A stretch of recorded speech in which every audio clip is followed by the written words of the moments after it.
Hello guys, once again welcome you all in my mini video. So being born and brought up in a rural lifestyle, I'm one of the mycophile. हमको जंगल घूमना, mushroom ढूंढना बहुत ही ज़्यादा पसंद है।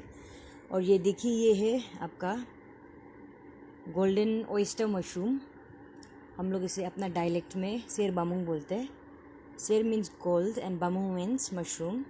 Because it resembles gold, that's why it is called as ser bamung. In English it is called as golden oyster mushroom, and this is one of the tastiest and costliest wild mushroom.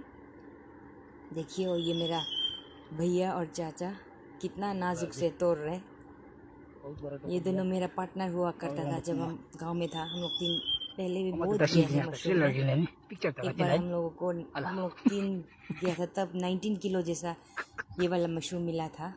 Nasi ni jang dalan malan dalam ni nongoy.